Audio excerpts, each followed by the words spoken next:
Welcome back to what happened on this day. I know lots of treats, wasn't there? Loved Tarzan, didn't you? Also, there's so many people that we do forget, don't we? When you think about it, there's lots and lots of stars that don't really get sort of thought about, spoke about in much today. But this is going to make you feel a little bit old, because what do you mean? I can see what you're thinking, Neil, we don't want to feel old. I know, but it's when you look back at these dates and stuff like that, you think, really, is that over 25 years? Now, if you were a teen 25 years ago, or a little bit younger than that, you probably would have bought this spectacular boy band. We're talking the Backstreet Boys, met them on numerous occasions, lovely bunch of lads. 25 years ago, they were hitting it big with a track called Quit Playing Games With My Heart. Hard to believe that, isn't it? 25 years.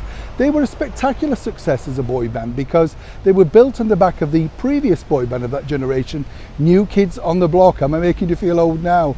Their manager found out exactly how much money they were making on merchandising and touring and stuff like that, and thought he'd create his own boy band.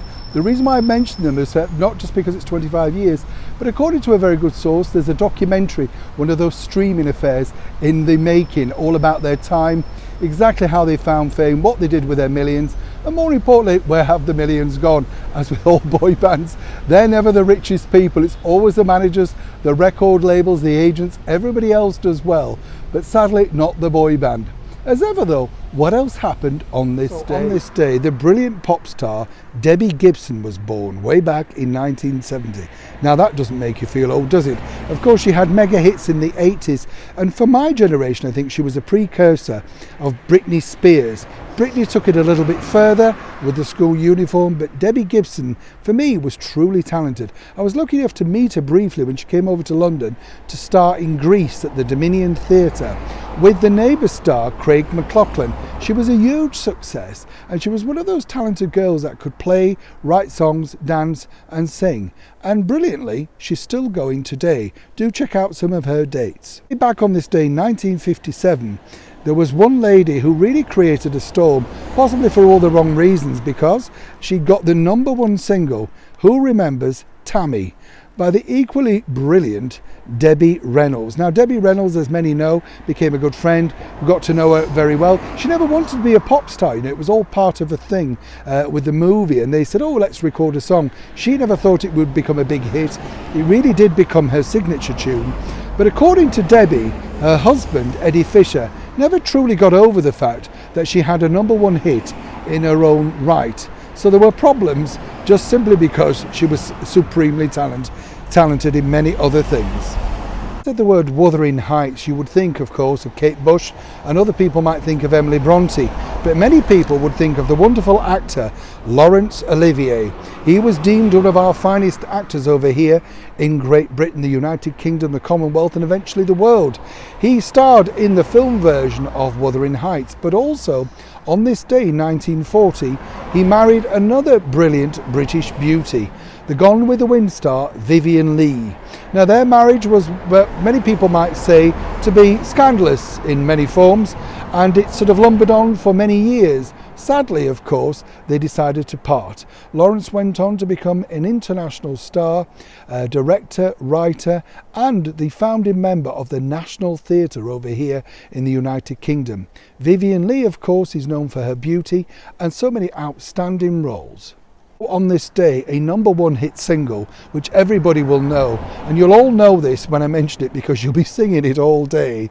Who remembers Danny and the Juniors and the wonderful At the Hop? You know it now, don't you? I can see you're all singing along to it. That was #1 also on this day. Now, way back in the 1900s, they decided that a lot of people really should be taking the train over here in the United Kingdom. But a lot of people were still speculating, is a horse safer or should it be the train? And on this day, 1902, they conducted an experiment in the very much public domain. So they had a horse racing against a train to see who could get to the final destination first. And the idea was that whoever got there first, that would be deemed the safest. Now, the horse was going at a terrific speed with a hansom cab. People looked quite shaken, stirred and white when they got out that hansom cab. The people on the train were a lot more relaxed. And given that Queen Victoria had recently given the sanction to a ride on a train herself, a lot of people felt if it was good enough for royalty, then it was good enough for them.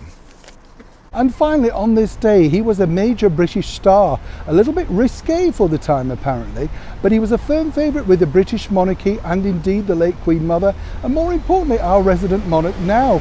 She liked the naughty songs along with her sister Margaret Rose. We're talking of course about the late and brilliant George Formby. Now George Formby was one of those people, he had these songs that, you know, when you think about it, they are a little bit risque, but when you're a kid you just sing along and don't realise it, do you? George was a huge star, not just on screen but on stage, on records too, really going right through until the early 60s when we sadly lost him.